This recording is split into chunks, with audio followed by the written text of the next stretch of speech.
kind of tequila, just, I know, political parties. Okay, so we're going to talk about some of the main parties in Texas, kind of the principles that guide them, and a little bit about how people decide what they want to be: Democrat, Republican, Independent, Conservative, Liberal, and so on. Okay.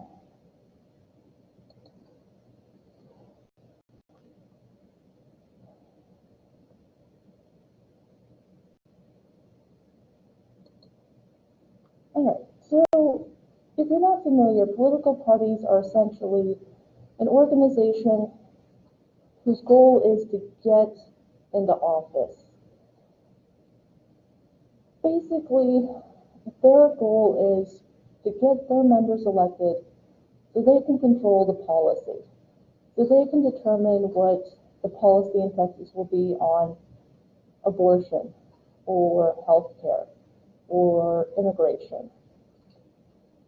And though we don't necessarily like parties that much, we do need them, because they're the only organization that can hold different parts of the state together. If we were all just kind of loosely organized, we wouldn't be able to have a coherent, cohesive government. So parties are the only organizations that can hold these competing interests together so that we have a functioning government. We don't have to like them, but we do need them. They're a necessary evil, if you will.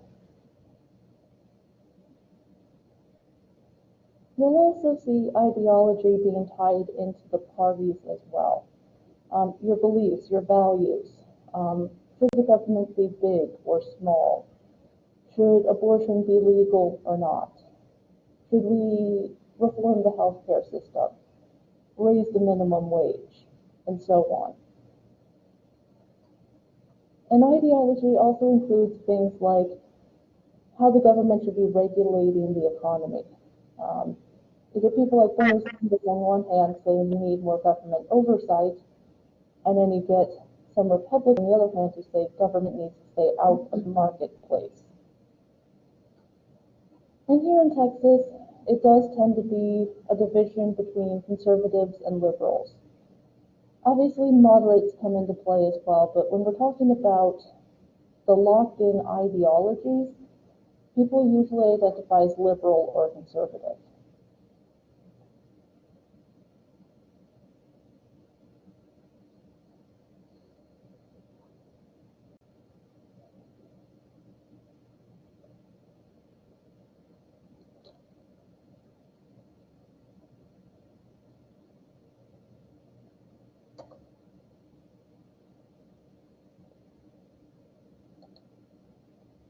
Okay, so conservatives believe in laissez-faire economics. This isn't a new concept. It's been around for a couple hundred years. And essentially the principle is the market can regulate itself, that the market works best when it's left to its own devices. So conservatives, and this is generally speaking, tend to say if you leave the economy alone, business will take care of itself. They don't need to be regulated. They'll find a way to regulate themselves. But then you get into the question of, okay, but then why would you support the government bailing you out if you think the economy should be left to its own devices? Because there was a large conservative support for the $700 billion bailout of Wall Street and the banks. So on the one hand, you don't want the government intruding. On the other hand, you want them to bail out the companies as necessary. Now, you could make the argument as a conservative that, well, for the market to work, it needed to be bailed out, and that bailouts aren't government overreaching into the business. We're simply giving it a nudge in the right direction. So they tend to argue that poverty, unemployment, and problems with the healthcare system are because government has overregulated business. But the marketplace will fix itself. That if there's problems with unemployment, well, it's cyclical, right? The numbers go up, the numbers go down. These things happen. Conservatives do tend to support Republican presidential actions, for example, the war in Iraq, the tax cuts by both George W. Bush and Donald Trump, bailouts, things like that. So in terms of the political spectrum in the U.S., they're seen as the right wing. They're kind of on the right-hand side of the American political spectrum. And in terms of social values, they do tend to be pro-life, opposed to same-sex marriage, favoring prayer in school, and wanting less gun control. So this is, again, broadly speaking, what you can think of when we talk about conservative ideology. Obviously, people will have a variety of views, but this is just generally speaking how we can look at conservatives.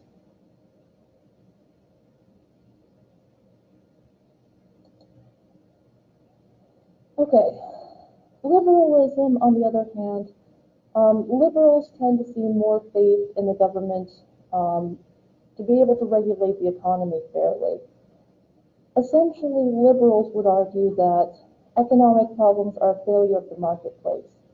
That in 2008, the economy collapsed because the banks broke the rules, because they engaged in speculation. They didn't play by the rules. They basically caused the collapse of the economy. So they would say, okay, to prevent this from happening again, we need more regulation, not less. We need to make sure this doesn't happen again. They did support the 2008 bailout because, of course, you don't want the economy completely collapsing. But they did also argue that there needed to be money put aside for people who lost their homes. Because there were millions of foreclosures, and Democrats were arguing, especially Democrats like Elizabeth Warren, you got to put in some money to help bail out the homeowners. You got to give money to the people because otherwise it's not going to do any good if we just bail out the businesses. You see that movie that came out like that? Which one? A couple of years back. Okay. Like it was a movie about our economy, and it showed how in 2008 it switched. But then they were like doing all these sales and stuff, and how could a regular person like me have keep their houses, exactly, cities or whatever, and then it all came out. Yeah, no, I mean, it's fascinating to think about because it's like, where did the banks justify giving someone like me, for example, a teacher, a mortgage for a $300,000 house? In no universe should I ever be approved for something like that. But they were just writing mortgages left, right, and center, and eventually it's going to catch up.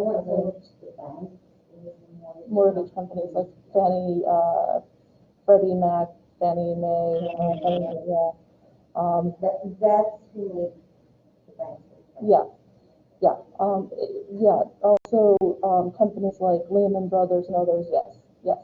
Although the banks were somewhat involved because they were underwriting the mortgages, so it was a little bit of both. And eventually, the more housing prices rise, the sooner you're going to see a burst in the bubble. Like Florida, for example, they keep seeing a hike in real estate prices in like Miami. They were building studio apartments that started at $2,800 a month. And I'm like, no way you're going to be able to sustain that. Like, a year from now, that housing bubble is going to burst and that building is going to be half empty. Like, it's not sensible to keep pushing the prices up and up and up.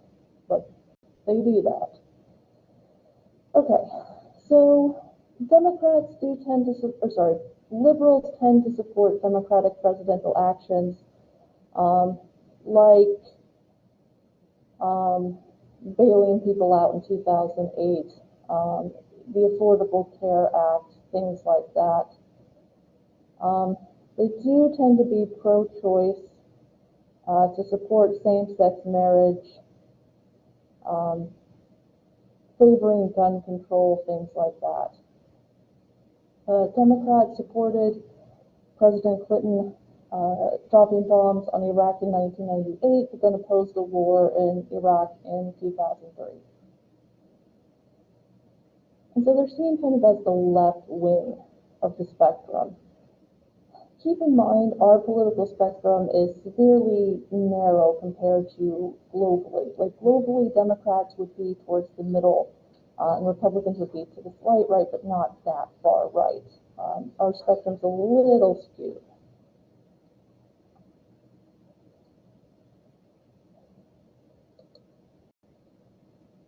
Okay, so as we talked about in the first week, we do tend to see a mix of the traditionalistic and individualistic political cultures. We tend to see this attitude that you gotta help yourself out.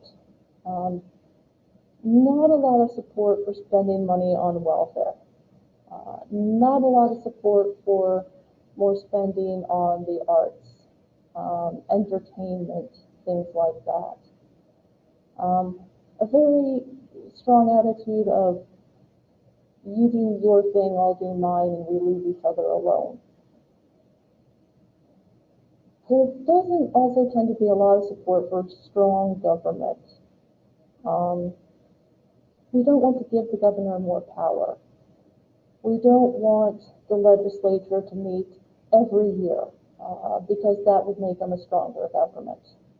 There would be more regulation. And again, not a lot of support for high spending, unless it's something like an economic downturn like 2008, where people start wanting the government to help them out. And we're seeing that a bit here, people with the pandemic saying, okay, why isn't the state government doing more to help us? So it'll shift a little bit.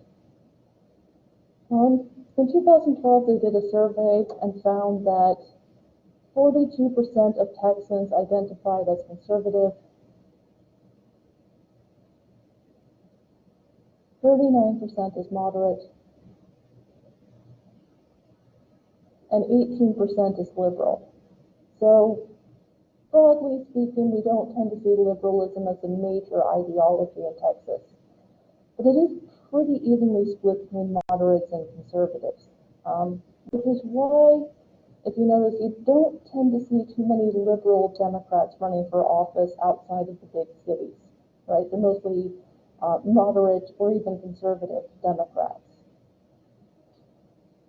And most of the time in an election, we tend to see Republicans turning out in higher numbers than Democrats. That may change this year. The latest polls show Biden up by 3 here in Texas, but that's within the margin of error, so it's super close right now.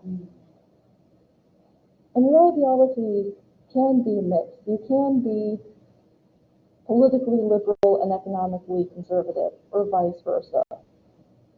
And it can be tied to how you feel about economic issues versus social issues. You can be pro-life but favor more spending on welfare. Or you can be pro-choice but don't want stricter regulations on guns, things like that. Most people tend to fall into a kind of a mixed ideology. Most people wouldn't identify as pure conservative or pure liberal. They're kind of a mix of both.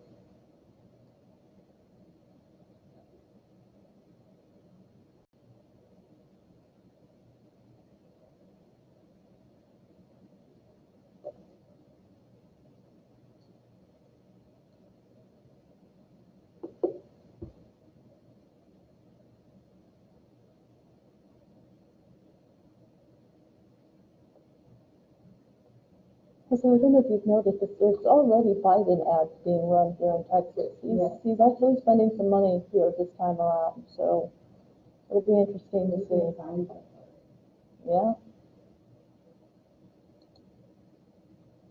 Okay, So the way we decide how we feel is called political socialization.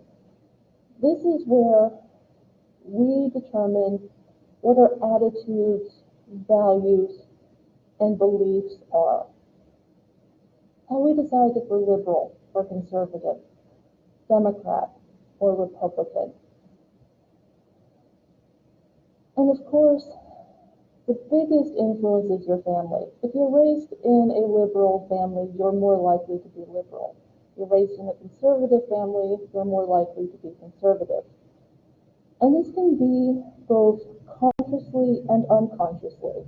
The way your parents talk about the government when you're a kid can have an impact on you later in life. If they say things like, the government needs more regulation of the economy, or abortion should be illegal, you're going to pick up on that. And you may reflect that early on. And sometimes parents don't necessarily realize that they're transferring these ideas to their kids. Maybe they're having a conversation and they say, you know what, Austin really needs to get rid of the homeless people. They're a blight on the city. And they don't realize their kids are paying attention to that conversation. So sometimes they're deliberately transferring their ideas and sometimes they're not.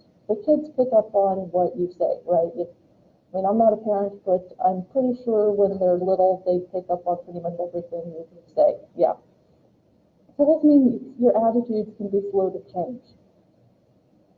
You might go away to college and you might develop different ideas from your parents, but it can be a process.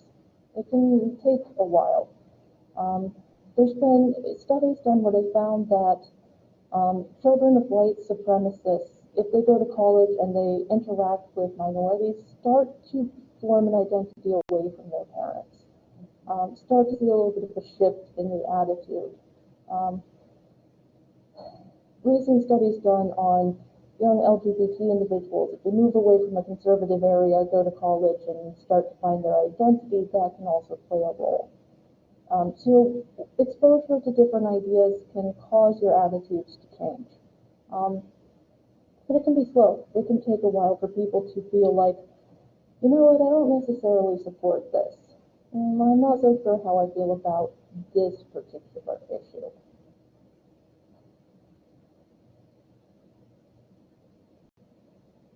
And that's when you get your fight at Thanksgiving dinner.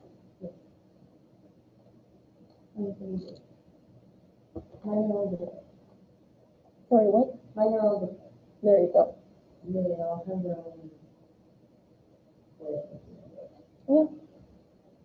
My mom was raised in a pretty conservative household, and she became a hippie, basically, because she was raised during that time period, and it was like, night and day.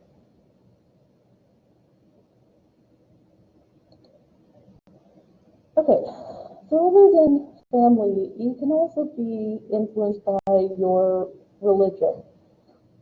This is a pretty religious state. We're not in the heart of the Bible Belt, but there's a clear, strong presence of religion in Texas. We do tend to see regular church attendance. And if you go to church every Sunday, you do tend to accept the theologies the religion is presenting, tend to pick up on the religions on abortion, or welfare, or same-sex marriage. And we tend to see white religious teachings being a little bit more conservative because Protestantism is common amongst white Texans. Religions like Lutheranism, Baptist, Methodist, different offshoots, they tend to teach individual responsibility. They say that you have to take care of yourself. If you're poor, you have to find a way to get past that. That it's up to you to make your life better, not the government. The Roman Catholic Church, on the other hand, is quite a bit more liberal on the issues of protecting the poor and the needy. they do tend to support spending money on welfare, food stamps, things like that. And Roman Catholicism is fairly common among Mexican Americans in Texas, right? There's a strong Catholic presence, especially here in the Valley. And it also comes from the leadership. The current Pope, Pope Francis, is a big advocate of social justice, welfare, things like that. So of course, that's filtering down through the church. Part of it is the leadership as well. So you can be impacted by your religion or lack thereof. If you don't go to church on a regular basis, you may form your own ideas. And there's also the role of education. Schools tend to teach concepts, but they don't really drill down into them. They'll talk about the free market system and patriotism and respect for authority, but they don't really explain what patriotism is. They don't explain the problems with the economic system. How to participate other than elections. And in some cases, not even how to participate in an election. And there was a study done in the 1970s and 1980s that basically found here in Texas, in small towns, there wasn't a lot of encouragement for open-minded thinking, for thinking outside the box, for pushing back against your teachers. So there's this discussion of the broad concepts, but not really explaining why they're important. To give you an example, when we talk about 9/11 in schools, right, it tends to get discussed as, well, this is what happened, but not why it happened or why those targets were chosen, right? They don't talk about the fact that the World Trade Center was an economic target. The Pentagon was military. If they've intended to hit the White House with United 93, that's political, right? So you hit them on the three main targets. Yeah, and you don't hear that kind of discussion about why did they choose the targets, why did they attack. You know, it's more just like, oh, this happened and it was terrible, but not a real good explanation of why. Which, frankly, I think is something we're missing a bit.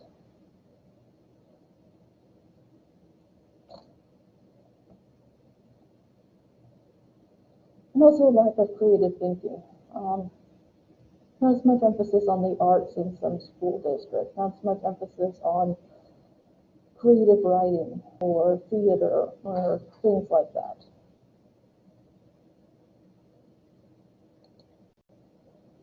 Okay, the media can also play a role, although today is less of a presence compared to subsequent years. We're seeing less of a reliance on traditional media. Most people don't subscribe to a newspaper anymore. You might occasionally pick up a newspaper, but most of the time you're reading the news online. You're looking at Twitter or Instagram, Facebook, TikTok, right? We're relying on social media for our news and our ideas. And part of that is a good thing because we tend to see more ideological viewpoints. They tend to be able to see different ideas, different discussions. Yes, it can get ugly, but at least there's the ability to have that discussion, to be able to say, this is important for us to talk about. And part of that is because newspapers and TV stations rely on advertisers to help them make a profit, right, to keep them in business. So in Texas, that means the media tends to be a little bit more conservative because businesses tend to be a little bit more conservative. Statistically, the national media does slant a bit to the left. Here in Texas, it slants a bit more to the right. So we do see people going onto social media to get those viewpoints that they maybe don't see on their local news. for their newspaper. Maybe they hear something on the news and they're like, that doesn't quite seem right. Let me take a look and see what else, right? Because half the time it's a 30 or 60-second sound bite and we don't get the full story. We see people on Facebook and Twitter talking about these particular issues. And we are seeing a bit of a shift in the discussion because we are seeing people constantly moving to Texas. We've seen a lot of influx of people from states like California where the cost of living has gotten really high. And so they bring their ideals and their beliefs with them. So then they start to shift the conversation. They start to make the cities a bit more liberal. They start to put pressure on the local media to present both sides, to be a little bit more in the middle compared to left or right. So that does make a difference as well. The fact that people are moving here in large numbers and bringing different values, different ideas with them.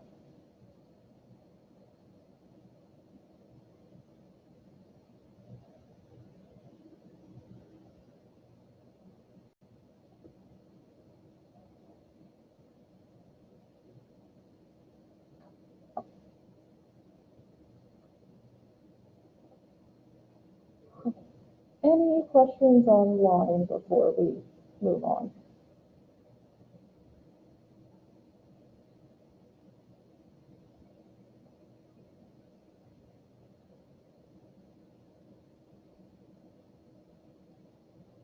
Yes. Okay. In terms of how political parties interact with various interests, interest groups, and so on, we do tend to see coalitions forming around the parties, trying to get people involved in the party. So you might see Hispanics for Biden or lawyers for Trump. So they're trying to get like-minded people into a coalition to support a particular party. So we do tend to see business interests voting Republican, wanting to make it harder to sue a business for breach of contract, wanting to remove business regulations and keep taxes lower. So business owners tend to vote Republican, tend to side with the GOP. And again, this is broadly speaking. And then on the other hand, we have ethnic minorities tending to vote Democrat. Latinas are heavily sought after by both parties. You'll see both Republican and Democratic candidates courting the Hispanic vote heavily. The Biden campaign has already released Spanish ads in Florida. I'm sure they'll be doing the same here in Texas. Trying to get minorities to vote Democrat, talking about issues like immigration, the need for reform. So things like that, trying to attract the minorities to vote Democrat. And broadly speaking, African Americans do tend to vote Democrat in fairly large numbers.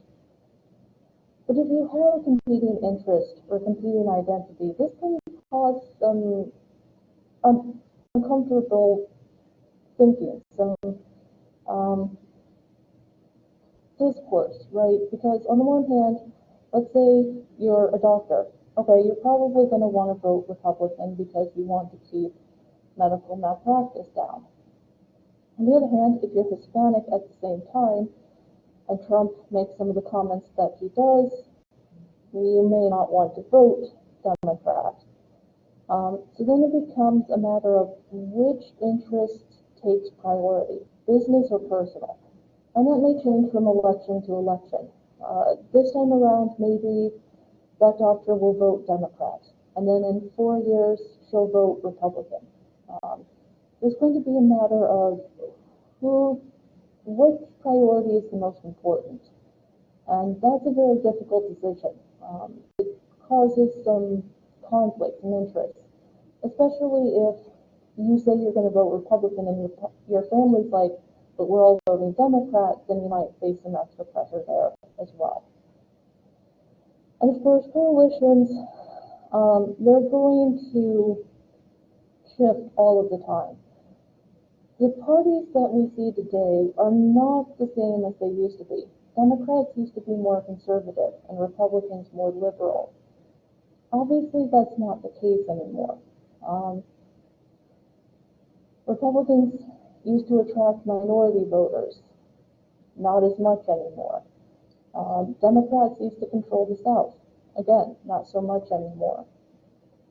So coalitions form, say maybe you last for an election, and then you see a shift in attitude. One coalition may switch allegiances between elections. People come and people go. Sometimes people are really enthusiastic about an election and you get a lot of people, and other times they're like, don't care, right? So it depends a lot on how people are feeling about the election.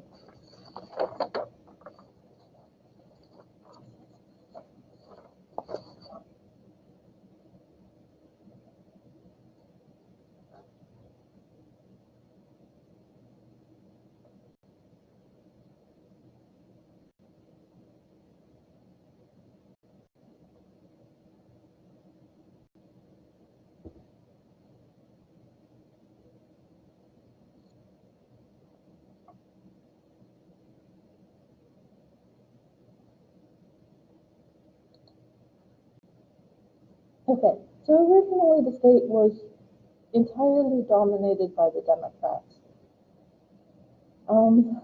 The Democratic Party in the 1800s was the party of slavery, the party of Jim Crow, the party of racial discrimination. And so it was Democrats who got Texas into the United States. And so essentially Texas was a one-party system until about the 1970s. Democratic candidates usually ran unopposed. But what this meant was you get candidates ranging from members of the KKK to liberals, right? It wasn't a cohesive, coherent party. It was more just, I'll run as a Democrat because that's the only way to get elected. So we didn't see a lot of minority participation in elections, partly because up until about the 1950s, 1960s, they weren't allowed to participate in Democratic primaries, so they were kept out of the system. So basically what happened is the voters would send these independent Democratic candidates to Austin who weren't necessarily willing to work together. You get a governor and an attorney general who hated each other's guts, but both managed to get elected. Obviously, they're not really going to work together all that well. And if you've got a member of the KKK on one hand and someone who vehemently opposes racism on the other, it's not a very good mix. It's not going to make for a very cohesive party. So essentially, it's basically just anyone could run as a Democrat because it was the only game in town. So even if you weren't what we think of as a Democrat today, that's how you chose to run. Then we started to see some inroads by the Republicans. In the 1920s, there was actually some support for Republican presidential candidates. In 1961, when Lyndon Johnson's Senate seat was up because he became vice president, a Republican actually managed to win that Senate seat. And the first Republican governor in 104 years was finally elected in 1978. So from about the end of the Reconstruction era to about the 1970s, Texas was dominated by the Democrats, but we're talking about a party that is radically different from the one we see today.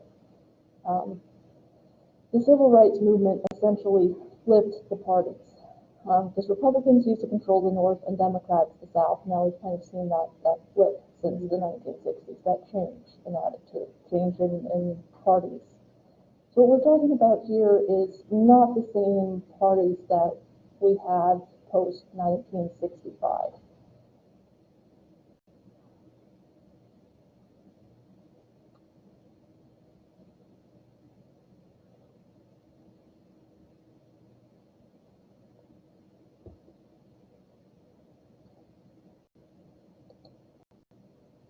Okay, so it was Ronald Reagan's re-election in 1984 that basically broke the Democratic stranglehold on the state.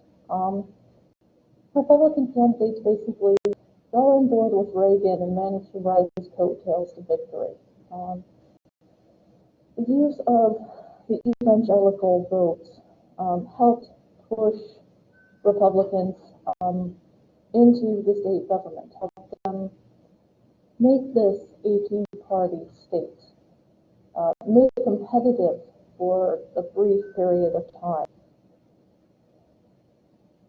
And then in 1994, Ann Richards loses to George W. Bush. We get a Republican governor. Republicans take back control of both Senate seats and manage to make inroads on the state Senate. So it was really in 1994 with the conservative movement led by Newt Gingrich that we saw Republicans really establishing a stronghold in Texas politics. So by 2014, every state official, the governor, the lieutenant governor, 18 members of the state Supreme Court, both of our senators and the majority in the state legislature is Republican. So we went from controlled entirely by the Democrats to some competition to entirely controlled by the Republicans. So Texas doesn't necessarily have a strong history of competitive elections. We tend to see one party dominating and then the other. And we don't see Democrats participating in elections as often. Some don't because they're like, what's the point? Republicans are going to win anyway. Some Democrats are actually fairly conservative and say, well, this candidate actually matches my values more than the Democrats, so why would I vote for a Democrat? So we're not seeing Democratic participation in elections. Now that did change in 2018, right? Beto O'Rourke almost won. It was a damn close election. Now, of course, it wasn't even close for the governor, but the Senate race for the first time in quite a while was actually competitive. And it's looking somewhat competitive this time around for Cornyn's seat. The maps are looking that it's potentially up for grab by the Democrats. Whether or not that's going to happen, who knows? But we are seeing more get out the vote efforts by Texas Democrats than we've seen in quite a long time. There's a push to kind of make the state more purple, to make it more of an influence in elections. There's a lot of electoral votes up for grabs in Texas, and the assumption by Republicans that the state is theirs and it's a red state and that's it, that's going to be challenged. They may find themselves needing to stop taking Texas for granted and stop thinking it's always going to be Republican. I think this election. Well, and we are becoming what they call a minority majority state, right? Pretty much guarantees that when they finish calculating the census data, it's actually going to be the dominant ethnic group in the state. So that's also going to change the attitudes of the parties, right? Because if Republicans are looking at the fact that Hispanics are now the majority ethnic group, they may have to change their stance on immigration a little bit. They may not be able to be quite as hardlined on the issue if they want to hold on to office. So we may see a shift more towards moderate Republicans, even if not Democrats, getting elected. Right now, the state's controlled largely by conservative Republicans, but that could very well change. Yeah, it's possible. I mean, if you manage to win the Senate seat, that's going to be a huge thing. That's going to be huge. And if it's close in Texas, vote-wise, that's going to be talked about quite a bit too. There's a lot of reasons for people to show up to vote. Whether or not they will, that's a different story. But maybe. I mean, there's people have strong emotions on both sides, so it's likely. I think part of it is, this is, for most of us, the second major economic downturn in our lifetimes, right? We had 2008, now we have this. A lot of young people are coming out of college and they're not sure if there's going to be a job. They're not sure if it's safe to be in the classroom. And so they're feeling it. They're starting to feel like we got to do something about this. We're feeling it too. So it does make a difference. 2008, there were a lot of people who showed up to vote who hadn't, because they were feeling the pinch of the economy.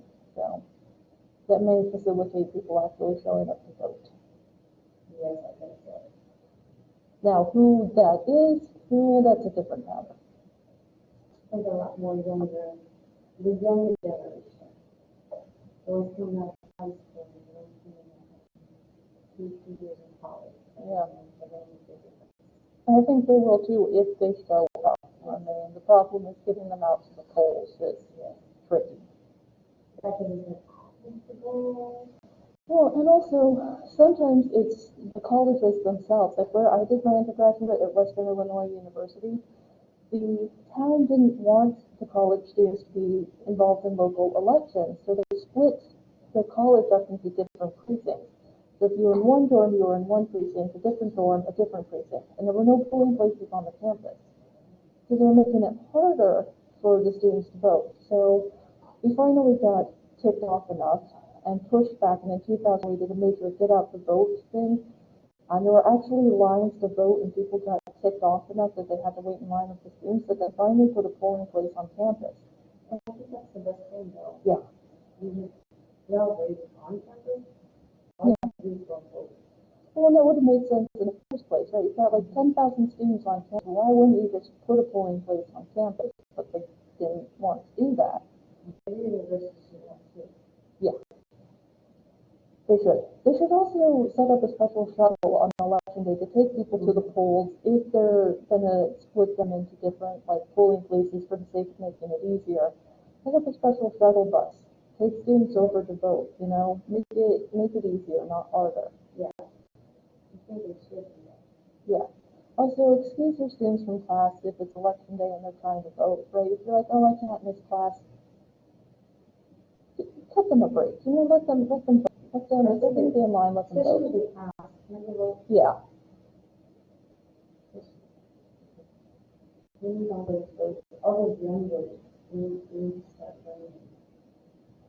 The other problem too is if you're going to have to wait in line for an hour, then that's a class period right there, right? And you're like, do I wait? Do I not? We should be telling them you may have to wait for a while, but stay in line. Please, you know, stay there. Make sure you vote. Get out there. Okay. Any questions online from anyone online?